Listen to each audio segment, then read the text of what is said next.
देवरिया जिला पंचायत सभागार में रविवार को आयोजित भ्रष्टाचार निरोधक संगठन का प्रांतीय अधिवेशन को संबोधित करते मुख्य अतिथि जिला पंचायत अध्यक्ष ने क्या कहा, अभिषेक श्रीवास्तव के साथ आप भी सुने। उनके चैनल में आपका स्वागत है।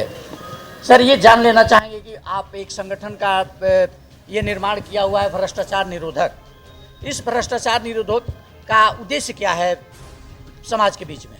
आज के देवरिया की भूमि पर आप सभी पत्रकारों का एंटी करप्शन ऑर्गेनाइजेशन की तरफ से सभी का स्वागत है।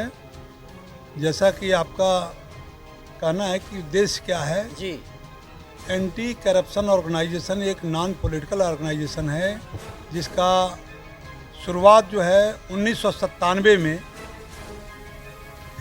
हरियाणा एंटी करप्शन के नाम से इसका शुभारंभ किया गया था जी।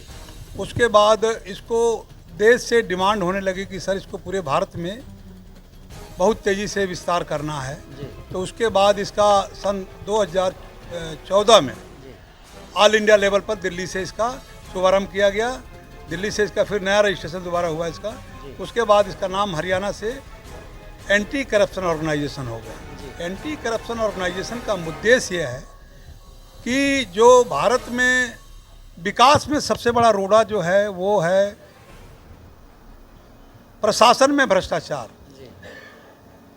समाज में भी भ्रष्टाचार है, लेकिन प्रशासन में ये मोदी जी का मानना है, मोदी जी का सोच है कि भ्रष्टाचार मुक्त भारत होना चाहिए।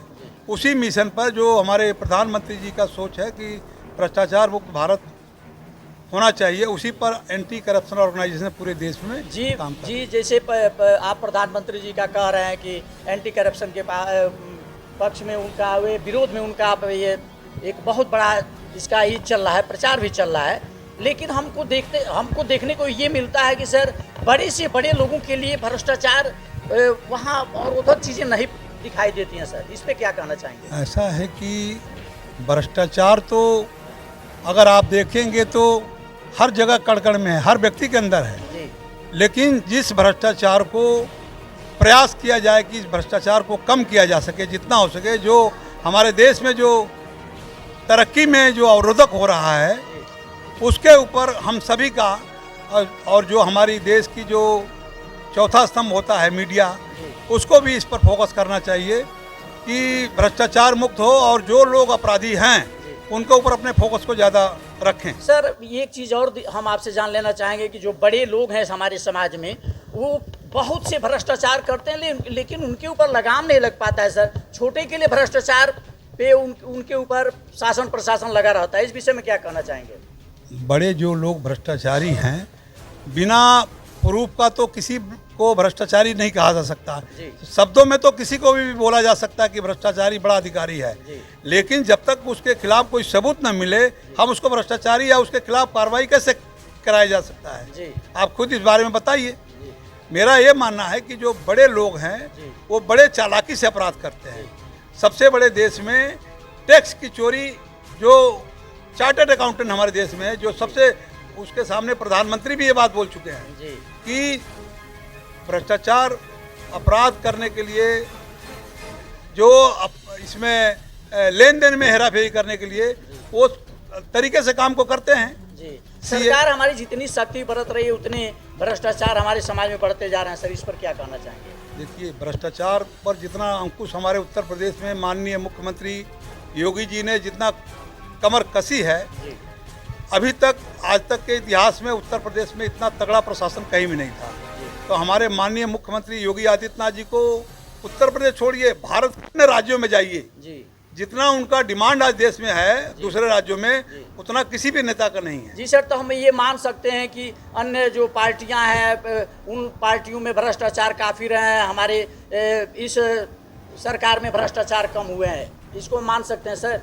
हाँ, बिल्कुल। देखिए, हम ये कहते हैं कि जो भी पुरानी सरकारें रही हैं, भ्रष्टाचार कोई भी करता है वो तो देश के खिलाफ काम करता है, लेकिन जो आज की डेट में नई सरकार हमारी है, जिसके उत्तर प्रदेश के मुखिया हमारे योगी आदित्यनाथ जी हैं, उनके कार्यकाल में कोई भी भ्रष्टाचारी नहीं बचता है, और अगर उनके नॉलेज में आती है तो तुरंत उसके ऊपर एक्शन लेते हैं और उसको तुरंत टर्मिनेट भी करते हैं, बर्खास्त भी करते हैं, सस्पेंड भी करते हैं। तो उनकी जो कड़ाई है, उसकी कड़ाई से प्रशासन में हलचल भी है, डर भी है लोगों का। हाँ, अपने संगठन के बारे में थोड़ी चर्चा करते हैं सर। अब हमारा एंटी करप्शन ऑर्गेनाइजेशन जो है, इस सरकार के उद्देश्यों पर हम लोग काम कर रहे हैं कि सरकार की यही सोच है, प्रधानमंत्री जी की भी यही सोच है, हमारे मुख्यमंत्री जी का भी सोच है, ताकि देश में, समाज में जो प्रशासन में भ्रष्टाचार है, जो नीचे स्तर पर लेखपाल पटवारी जो भी भ्रष्टाचारी हैं, उनको पकड़ने के लिए ये संगठन काम करता है।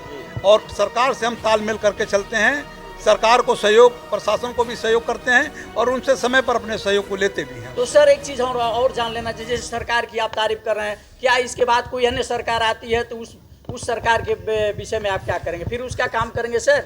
बिल्कुल, हम तो सरकार के साथ जो भी चलेगा, जो भ्रष्टाचार के खिलाफ काम करेगा, चाहे सरकार कोई भी आए, हम उसके साथ खड़े रहेंगे। बहुत बहुत धन्यवाद sir, thank you, very good. Deoria जिला के मंदिर के प्रांगण में हम सभी का आगमन हुआ है। आइए हम जानते हैं बड़े भैया से ये जो बैठक हुआ है, इस बैठक के विषय में 2 शब्द आप इस चैनल के माध्यम से कहेंगे। हम लोग यहाँ चित्रगुप्त मंदिर पे भगवान शंकर जी का, दुर्गा जी का और हनुमान जी का मूर्ति स्थापित कराने के लिए यह बैठक हम लोग की हुई। और महाराष्ट्र से चल कर आए हुए हमारे यादव जी इंजीनियर साहब, इनके द्वारा मंदिर और गुंबज बनवाया जाएगा। इसी संदर्भ में हमारे कमेटी के द्वारा बैठक हुई है, जिसमें हम लोगों के संरक्षक हमारे बड़े भाई सुनील श्रीवास्तव जी उपस्थित रहे, हमारे विधिक सलाहकार संजीव श्रीवास्तव जी उपस्थित रहे, हमारे चित्रगुप्त सभा के ऑडिटर चंद्र प्रकाश श्रीवास्तव जी उपस्थित रहे, हमारे इंजीनियर RK श्रीवास्तव जी उपस्थित रहे। इंजीनियर साहब के ही देख रेख में यह चित्रगुप्त सभा मंदिर का कार्य कर रहा है। और यादव जी इंजीनियर साहब और हमारे RK श्रीवास्तव साहब इंजीनियर साहब, उनके देख रेख में ही काम हो।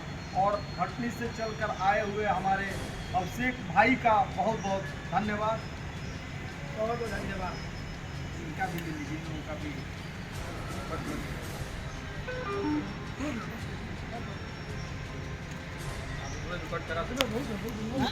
इसमें से भी कट कर सकते हैं ना, तो या तो वीडियो चाहिए ना, हम बना लेंगे।